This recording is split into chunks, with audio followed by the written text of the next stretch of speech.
بسم الله الرحمن الرحيم الحمد لله الذي أنزل على عبده الكتاب ولم يجعل له عوجا قيما لينذر بأسا شديدا من لدنه ويبشر المؤمنين الذين يعملون الصالحات أن لهم أجرا حسنا ماكثين فيه أبدا وينذر الذين قالوا اتخذ الله ولدا ما لهم به من علم ولا لآبائهم كبرت كلمة تخرج من أفواههم إن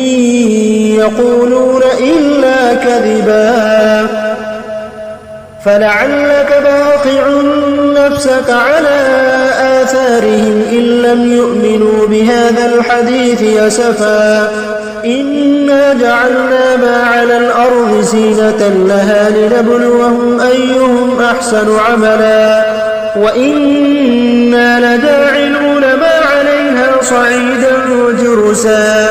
أم حسبت أن أصحاب الكهف والرقيم كانوا من آياتنا عجبا إذ أوى الفتية إلى الكهف فقالوا ربنا آتنا من لدنك رحمة وهيئ لنا من أمرنا رشدا فضربنا على آذانهم في الكهف سنين عددا ثم بعثناهم لنعلم أي الحزبين أحصى لما لبثوا أمدا نحن نقص عليك نبأهم بالحق إنهم فتية آمنوا بربهم وزدناهم هدى وربطنا على قلوبهم إذ قاموا فقالوا ربنا رب السماوات والأرض لن ندعو من دونه إلها لقد قلنا إذا شططا هؤلاء قوم اتخذوا من دونه آلهة لولا يأتون عليهم بسلطان بين فمن أظلم ممن افترى على الله كذبا وإذ اعتزلتموهم وما يعبدون إلا الله فأووا إلى الكهف ينشر لكم ربكم من رحمته ويهيئ لكم من أمركم مرفقا وترى الشمس إذا طلعت تزاور عن كهفهم ذات اليمين وإذا غربت تقرضهم ذات الشمال وهم في فجوة منه ذلك من آيات الله من يهد الله فهو المهتد ومن يضلل فلن تجد له وليا مرشدا وتحسبهم أيقاظا وهم رقود ونقلبهم ذات اليمين وذات الشمال وكلبهم باسط ذراعيه بالبصير لو اطلعت عليهم لوليت منهم فرارا ولملئت منهم رعبا وكذلك بعثناهم ليتساءلوا بينهم قال قائل منهم كم لبثتم قالوا لبثنا يوما أو بعض يوم قالوا ربكم أعلم بما لبثتم فابعثوا أحدكم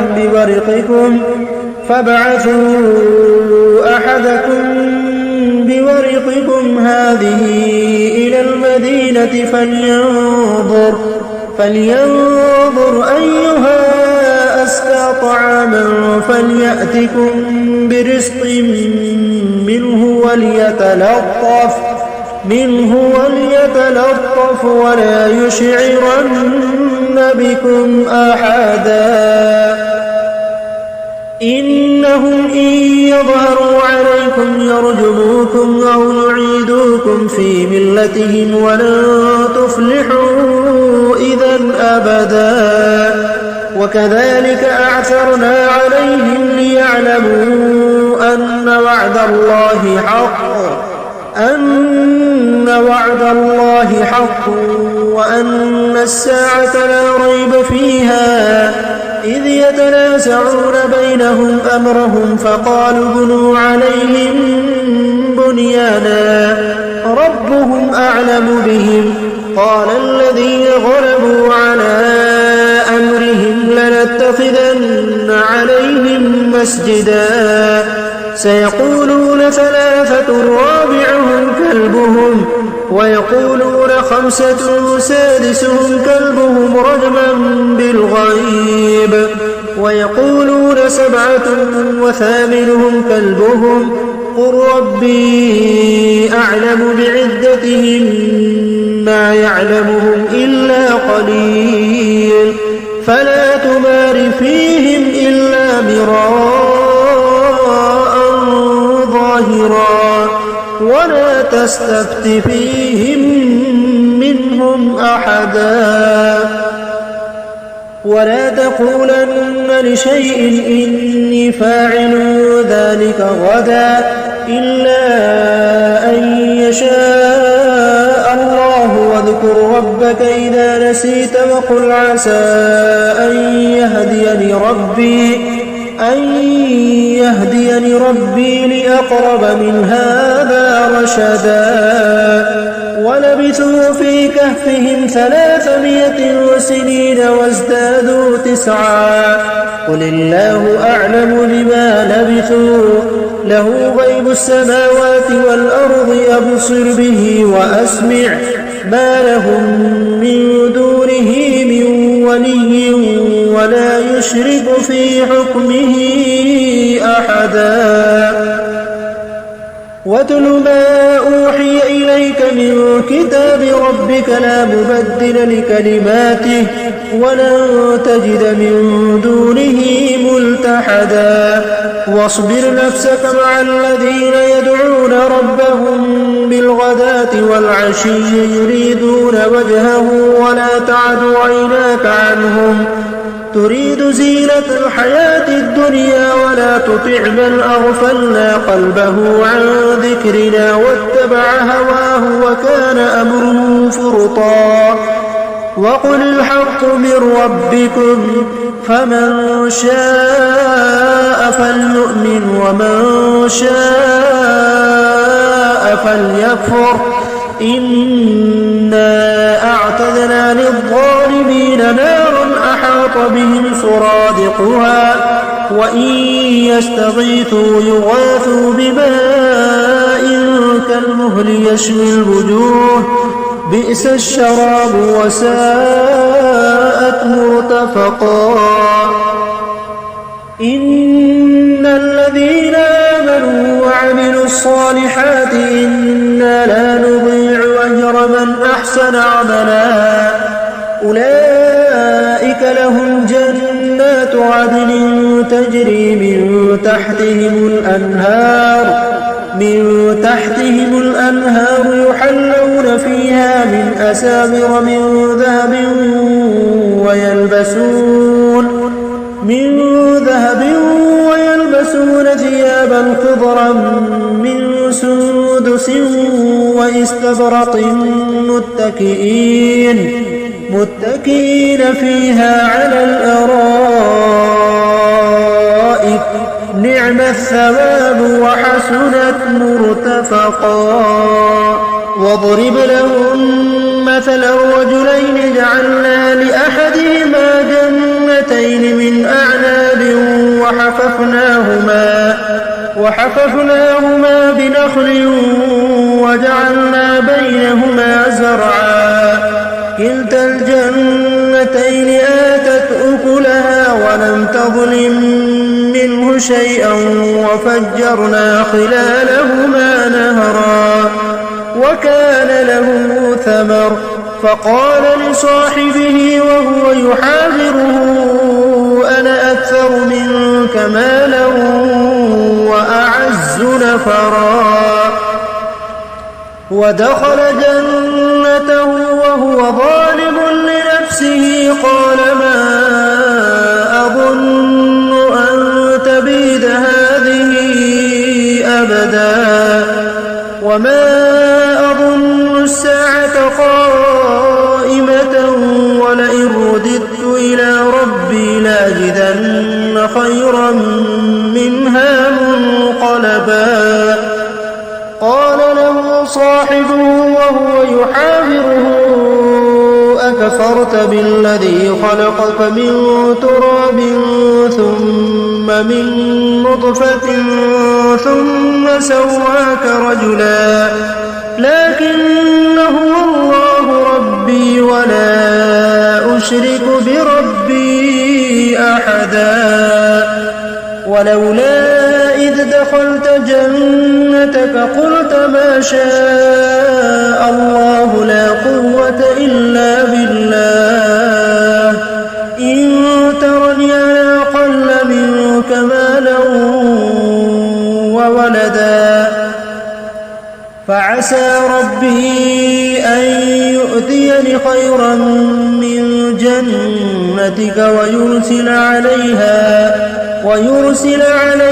حسبانا من السماء فتصبح صعيدا زلقا أو يصبح ماؤها غورا فلن تستطيع له طلبا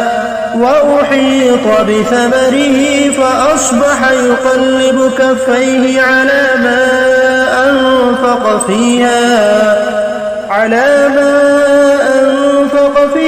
وهي خاوية على عروشها ويقول يا ليتني لم أشرك بربي أحدا ولم تكن له فئة ينصرونه من دون الله وما كان منتصرا هنالك الولاية لله الحق هو خير ثوابا وخير عقبا واضرب لهم مثل الحياة الدنيا كماء أنزلناه من السماء فاختلط به نبات الأرض فأصبح هشيما تذروه الرياح وكان الله على كل شيء مقتدرا المال والبنون زينة الحياة الدنيا والباقيات الصالحات خير عند ربك ثوابا وخير أملا ويوم نسير الجبال وترى الأرض بارزة وحشرناهم فلم نغادر منهم أحدا وعرضوا على ربك صفا لقد جئتمونا كما خلقناكم أول مرة بل زعمتم أن لن نجعل لكم موعدا ووضع الكتاب فترى المجرمين مشفقين مما فيه ويقولون يا ويلتنا ما لهذا الكتاب لا يغادر صغيرة ولا كبيرة إلا أحصاها ووجدوا ما عملوا حاضرا ولا يظلم ربك أحدا وإذ قلنا للملائكة اسجدوا لآدم فسجدوا إلا إبليس كان من الجن ففسق عن أمر ربه أفتتخذونه وذريته أولياء من دوني وهم لكم عدو بئس للظالمين بدلا ما أشهدتهم خلق السماوات والأرض ولا خلق أنفسهم وما كنت متخذ المضلين عضدا ويوم يقول نادوا شركائي الذين زعمتم فدعوهم فلم يستجيبوا لهم وجعلنا بينهم موبقا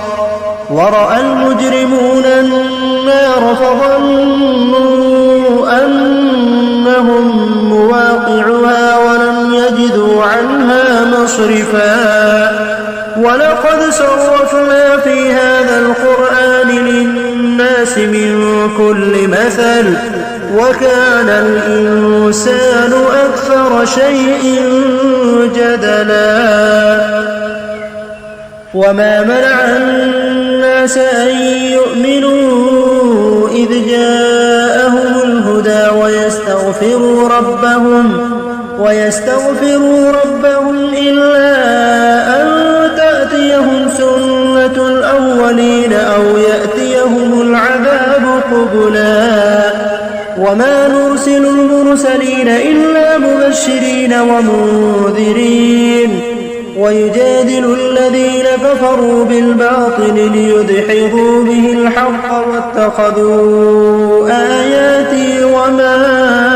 أنذروا هزوا ومن أظلم ممن ذكر بآيات ربه فأعرض عنها ونسي ما قدمت يداه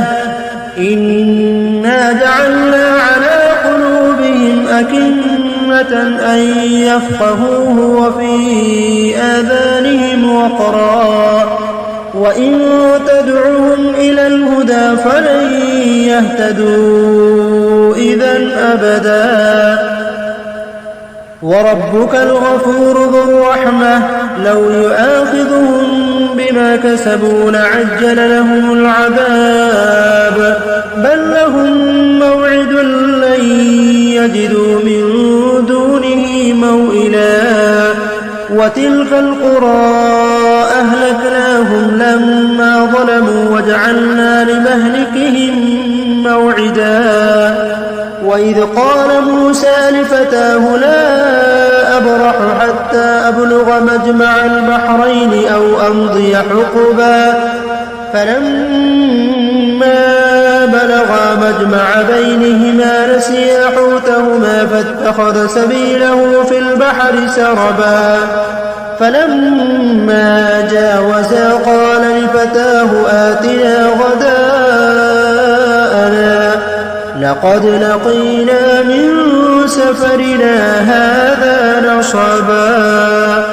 قال أرأيت إذ أوينا إلى الصخرة فإني نسيت الحوت وما أنسانيه إلا الشيطان أن أذكره واتخذ سبيله في البحر عجبا قال ذلك ما كنا نبغي فارتدا على آثارهما قصصا فوجدا عبدا من عبادنا آتيناه رحمة من عندنا وعلمناه من لدنا علما قال له موسى هل أتبعك على أن تعلمني مما علمت رشدا قال إنك لن تستطيع معي صبرا وكيف تصبر على ما لم تحط به خبرا قال ستجدني إن شاء الله صابرا ولا أعصي لك أمرا قال فإن اتبعتني فلا تسألني عن شيء حتى أحدث لك منه ذكرا فانطلقا حتى إذا ركبا في السفينة خرقها قال أخرقتها لتغرق أهلها لقد جئت شيئا إمرا قال ألم أقل إنك لن تستطيع معي صبرا قال لا تؤاخذني بما نسيت ولا ترهقني من أمري عسرا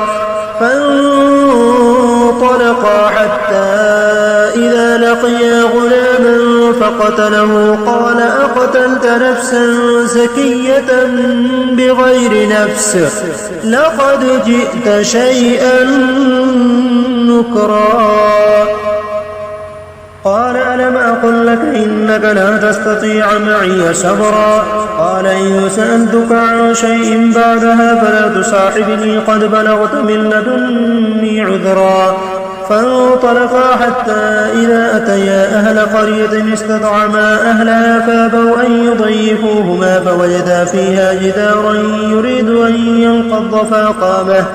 قال لو شئت لاتخذت عليه أجرا قال هذا فراق بيني وبينك سأنبئك بتأويل ما لم تستطيع عليه صبرا أما السفينة فكانت لمساكين يعملون في البحر فأردت أن أعيبها وكان وراءهم ملك يأخذ كل سفينة غصبا وأما الغلام فكان أبواه مؤمنين فخشينا أن يرهقهما طغيانا وكفرا فأردنا أن يبدلهما ربهما خيرا منه زكاة وأقرب رحما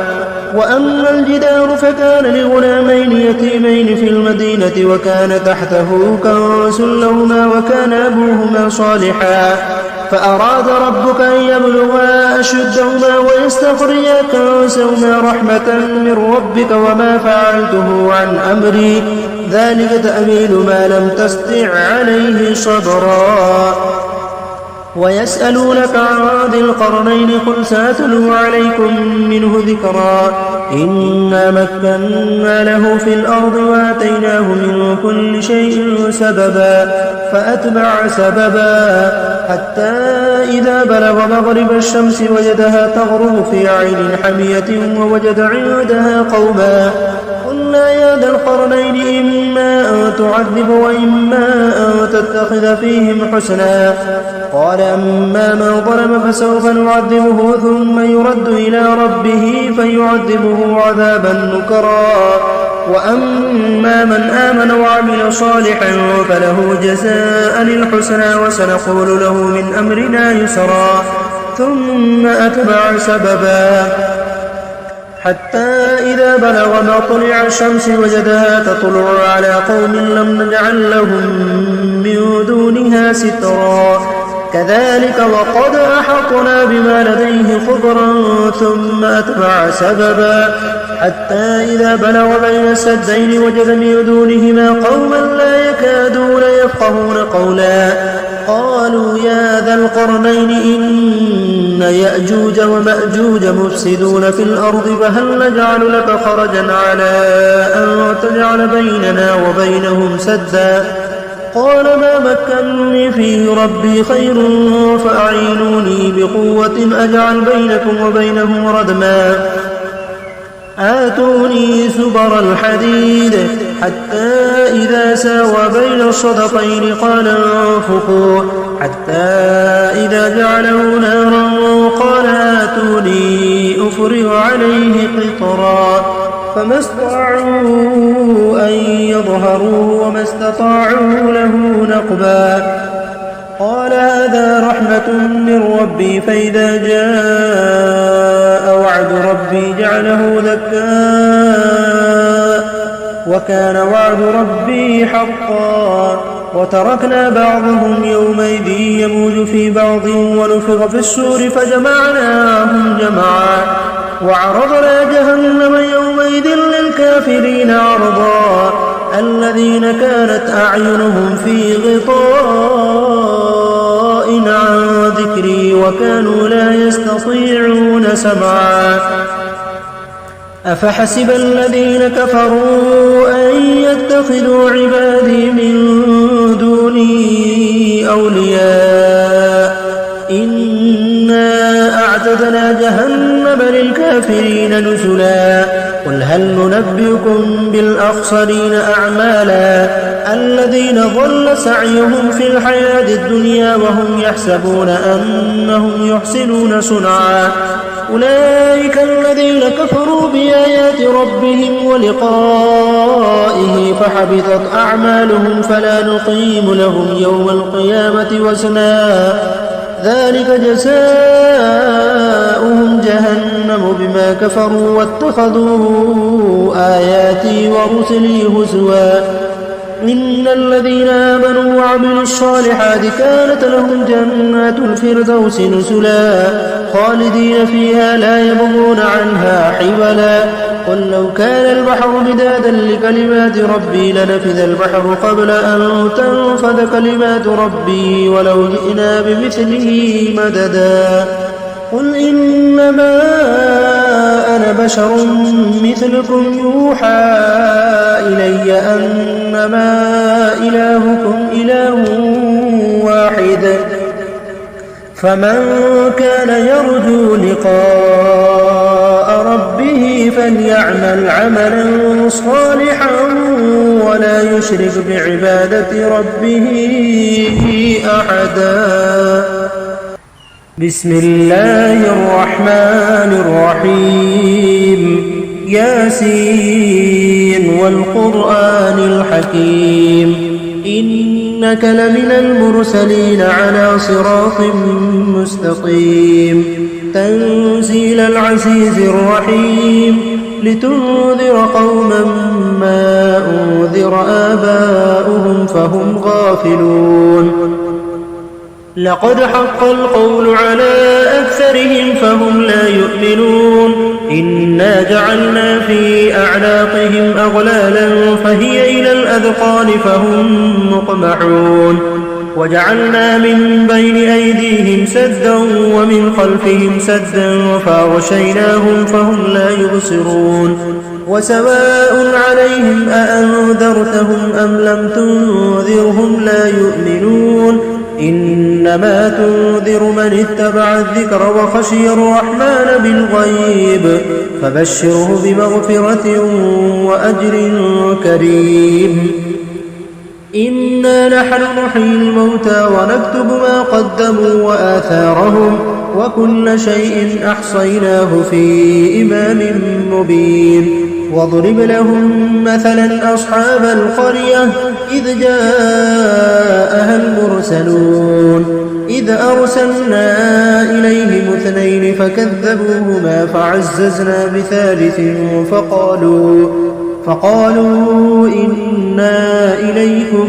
مرسلون قالوا ما أنتم إلا بشر مثلنا وما أنزل الرحمن من شيء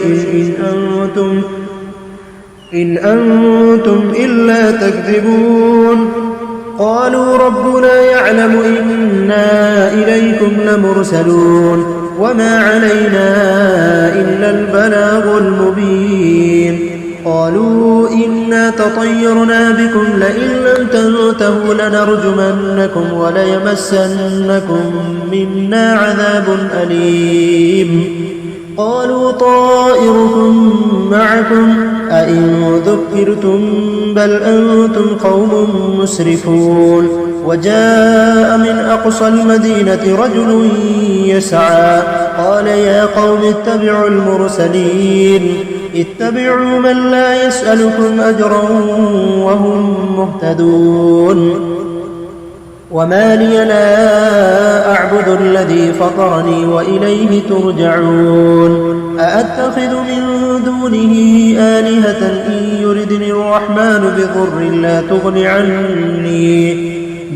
لا تغن عني شفاعتهم شيئا ولا ينقذون إني إذا لفي ضلال مبين إني آمنت بربكم فاسمعون قيل ادخل الجنة قال يا ليت قومي يعلمون بما غفر لي ربي وجعلني من المكرمين وما أنزلنا على قومه من بعده من جود من السماء وما كنا منزلين إن كانت إلا صيحة واحدة فإذا هم خامدون يا حسرة على العباد ما يأتيهم من رسول إلا كانوا به يستهزئون ألم يروا كم أهلكنا قبلهم من القرون أنهم إليهم لا يرجعون وإن كل لما جميع لدينا محضرون وآية لهم الأرض الميتة وحييناها وأخرجنا منها حبا فمنه يأكلون وجعلنا فيها جنات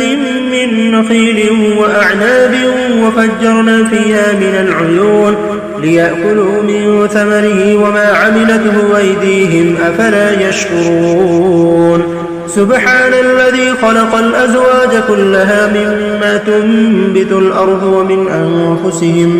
ومن أنفسهم ومما لا يعلمون وآية لهم الليل نسلخ منه النهار فإذا هم مظلمون والشمس تجري لمستقر لها ذلك تقدير العزيز العليم والقمر قدرناه منازل حتى عاد كالعرجون القديم لا الشمس ينبغي لها أن تدرك القمر ولا الليل سابق النهار وكل في فلك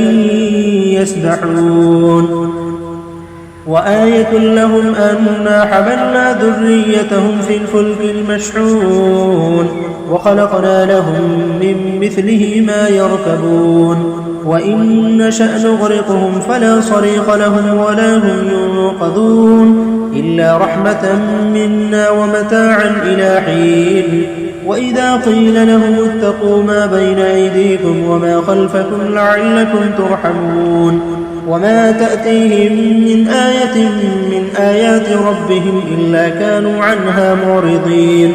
وإذا قيل لهم أنفقوا مما رزقكم الله قال الذين كفروا للذين آمنوا أنطعم من لو يشاء الله أطعمه إن أنتم إلا في ضلال مبين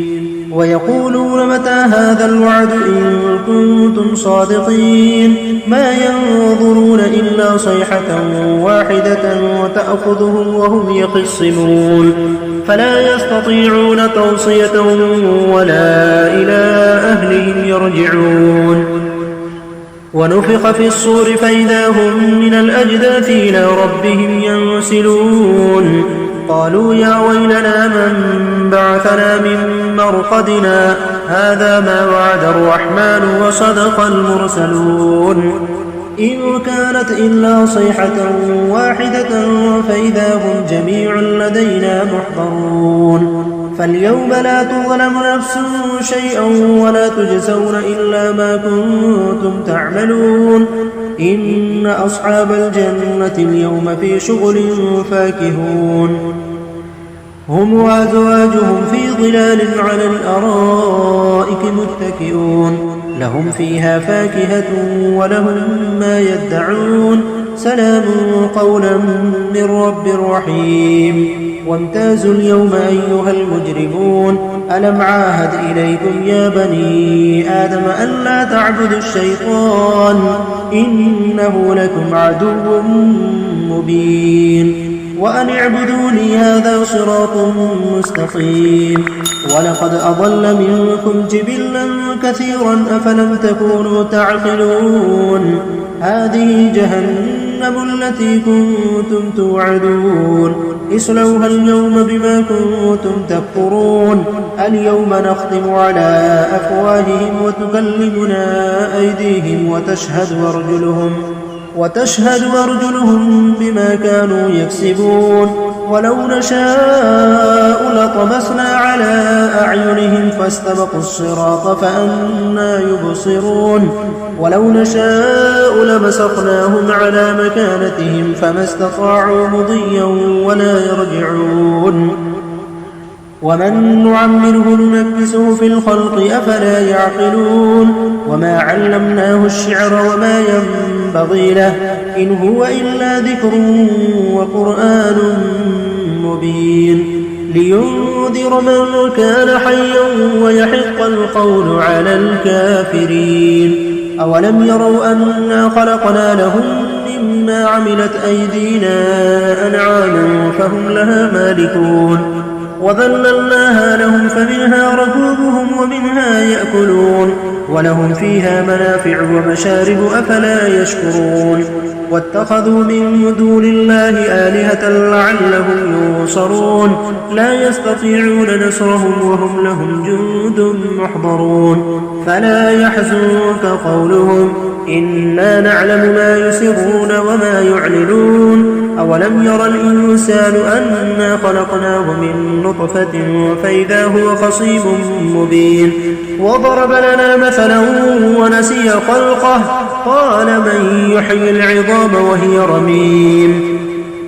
قل يحييها الذي أنشأها أول مرة وهو بكل خلق عليم الذي جعل لكم من الشجر الأخضر نارا فإذا أنتم منه توقدون أوليس الذي خلق السماوات والأرض بقادر على أن يخلق مثلهم بلى وهو الخلاق العليم إنما أمره إذا أراد شيئا أن يقول له كن فيكون فسبحان الذي بيده ملكوت كل شيء وإليه ترجعون بسم الله الرحمن الرحيم الرحمن علم القرآن خلق الإنسان علمه البيان الشمس والقمر بحسبان والنجم والشجر يسجدان والسماء رفعها ووضع الميزان ألا تطغوا في الميزان وأقيموا الوزن بالقسط ولا تخسروا الميزان والأرض وضعها للأنام فيها فاكهة والنخل ذات الأكمام والحب ذو العصف والريحان فبأي آلاء ربكما تكذبان خلق الإنسان من صلصال كالفخار وخلق الجان من مارج من نار فبأي آلاء ربكما تكذبان رب المشرقين ورب المغربين فبأي آلاء ربكما تكذبان مرج البحرين يلتقيان بينهما برزخ لا يبغيان فبأي آلاء ربكما تكذبان يخرج منهما اللؤلؤ والمرجان فبأي آلاء ربكما تكذبان وله الجوار المنشآت في البحر كالأعلام فبأي آلاء ربكما تكذبان كل من عليها فان ويبقى وجه ربك ذو الجلال والإكرام فبأي آلاء ربكما تكذبان يسأله من في السماوات والأرض كل يوم هو في شأن فبأي آلاء ربكما تكذبان سنفرغ لكم أيها الثقلان فبأي آلاء ربكما تكذبان يا معشر الجن والإنس إن استطعتم أن تنفذوا من أقطار السماوات والأرض فانفذوا لا تنفذون إلا بسلطان فبأي آلاء ربكما تكذبان يرسل عليكما شواظ من نار ونحاس فلا تنتصران فبأي آلاء ربكما تكذبان فإذا انشقت السماء فكانت وردة كالدهان فبأي آلاء ربكما تكذبان فيومئذ لا يسأل عن ذنبه إنس ولا جان فبأي آلاء ربكما تكذبان يعرف المجرمون بسيماهم فيؤخذ بالنواصي والأقدام فبأي آلاء ربكما تكذبان هذه جهنم التي يكذب بها المجرمون يطوفون بينها وبين حميم آن فبأي آلاء ربكما تكذبان ولمن خاف مقام ربه جنتان فبأي آلاء ربكما تكذبان ذواتا أفنان فبأي آلاء ربكما تكذبان فيهما عينان تجريان فبأي آلاء ربكما تكذبان فيهما من كل فاكهة زوجان فبأي آلاء ربكما تكذبان متكئين على فرش بطائنها من استبرق وجنى الجنتين دان فبأي آلاء ربكما تكذبان فيهن قاصرات الطرف لم يطمثهن إنس قبلهم ولا جان فبأي آلاء ربكما تكذبان كأنهن الياقوت والمرجان فبأي آلاء ربكما تكذبان هل جزاء الإحسان إلا الإحسان فبأي آلاء ربكما تكذبان ومن دونهما جنتان فبأي آلاء ربكما تكذبان مدهامتان فبأي آلاء ربكما تكذبان فيهما عينان نضاختان فبأي آلاء ربكما تكذبان فيهما فاكهة ونخل ورمان فبأي آلاء ربكما تكذبان فيهن خيرات حسان فبأي آلاء ربكما تكذبان حور مقصورات في الخيام فبأي آلاء ربكما تكذبان لم يطمثهن إنس قبلهم ولا جان فبأي آلاء ربكما تكذبان متكئين على رفرف خضر وعبقري حسان فبأي آلاء ربكما تكذبان تبارك اسم ربك ذي الجلال والإكرام بسم الله الرحمن الرحيم إذا وقعت الواقعة ليس لوقعتها كاذبة خافضة رافعة إذا رجت الأرض رجا وبست الجبال بسا فكانت هباء منبثا وكنتم أزواجا ثلاثة فأصحاب الميمنة ما أصحاب الميمنة وأصحاب المشأمة ما أصحاب المشأمة والسابقون السابقون أولئك المقربون في جنات النعيم ثلة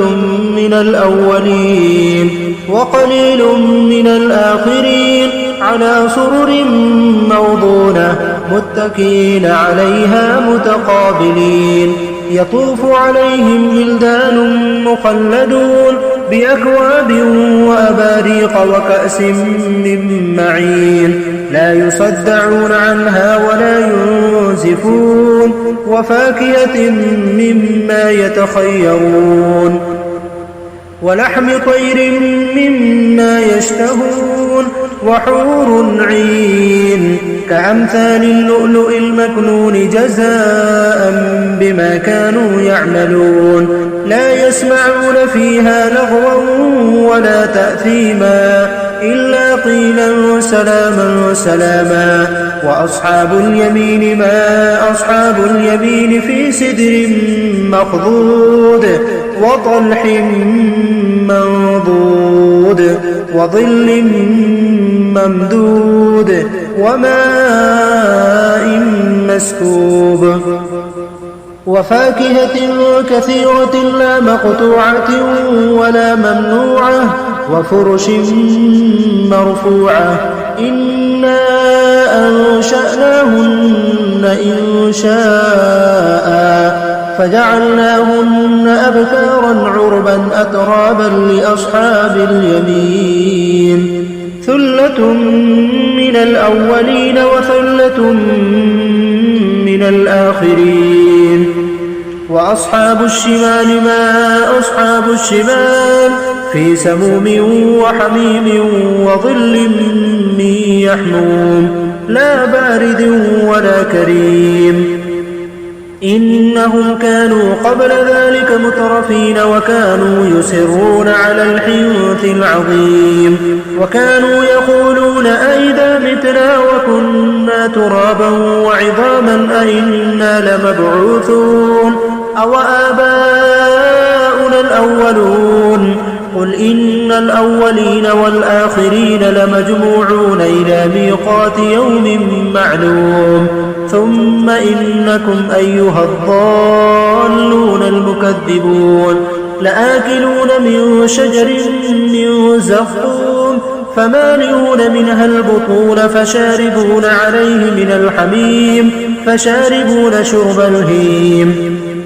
هذا نزلهم يوم الدين نحن خلقناكم فلولا تصدقون. أفرأيتم ما تمنون أأنتم تخلقونه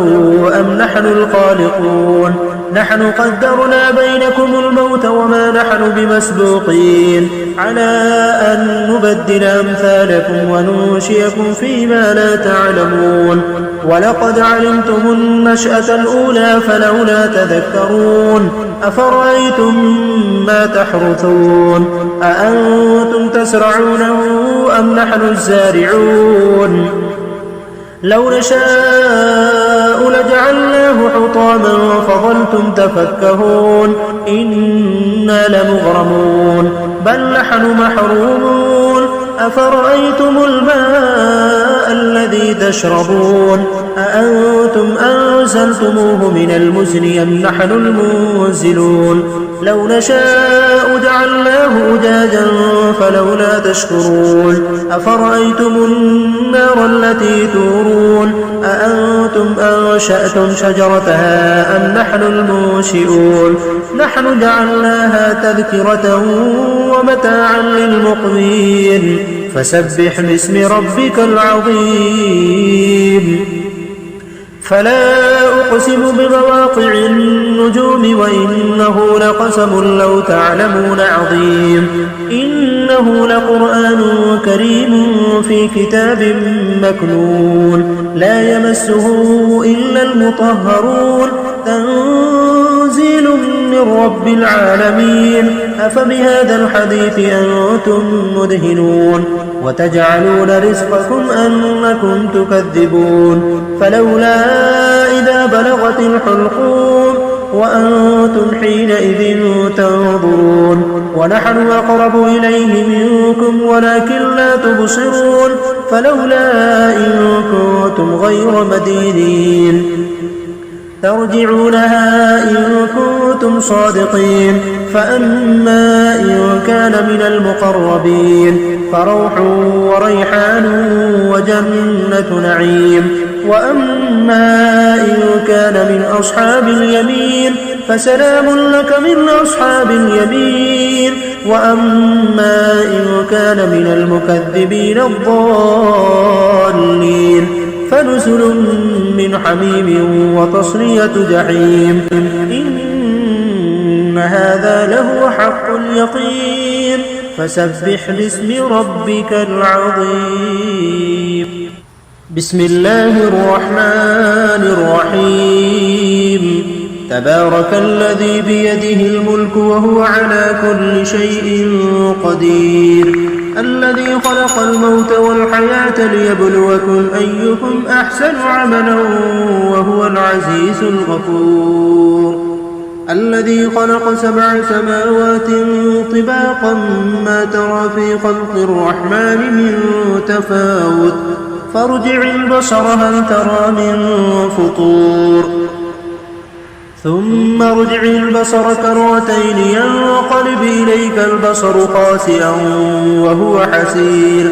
ولقد زينا السماء الدنيا بمصابيح وجعلناها رجوما للشياطين وأعتدنا لهم عذاب السعير وللذين كفروا بربهم عذاب جهنم وبئس المصير إذا ألقوا فيها سمعوا لها شهيقا وهي تفور تكاد تميز من الغيظ كلما ألقي فيها فوج سألهم خزنتها ألم يأتكم نذير قالوا بلى قد جاءنا نذير فكذبنا وقلنا ما نزل الله من شيء إن أنتم إلا في ضلال كبير وقالوا لو كنا نسمع أو نعقل ما كنا في أصحاب السعير فاعترفوا بذنبهم فسحقا لأصحاب السعير إن الذين يخشون ربهم بالغيب لهم مغفرة وأجر كبير وأسروا قولكم أو اجهروا به إنه عليم بذات الصدور ألا يعلم من خلق وهو اللطيف الخبير هو الذي جعل لكم الأرض ذلولا فامشوا في مناكبها وكلوا من رزقه وإليه النشور أأمنتم ما في السماء أن يخسف بكم الأرض فإذا هي تمور أم أمنتم من في السماء أن يرسل عليكم حاصبا فستعلمون كيف نذير ولقد كذب الذين من قبلهم فكيف كان نكير أولم يروا إلى الطير فوقهم صافات ويقبضن ما يمسكهن إلا الرحمن إنه بكل شيء بصير أمن هذا الذي هو جود لكم ينصركم من دون الرحمن إن الكافرون إلا في غرور أمن هذا الذي يرزقكم إن أمسك رزقه بل لجوا في عتو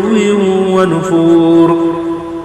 أفمن يمشي مكبا على وجهه أهدى أمن يمشي سويا على صراط مستقيم قل هو الذي أنشأكم وجعل لكم السمع والأبصار والأفئدة قليلا ما تشكرون قل هو الذي ذرأكم في الأرض وإليه تحشرون ويقولون متى هذا الوعد إن كنتم صادقين قل إنما العلم عند الله وإنما أنا نذير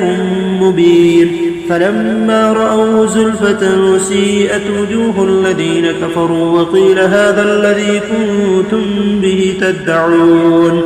قل أرأيتم إن أهلكني الله ومن معي أو رحمنا فمن يجير الكافرين من عذاب أليم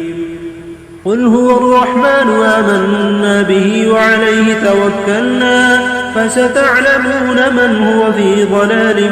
مبين قل أرأيتم إن أصبح ماؤكم غورا فمن يأتيكم بماء معين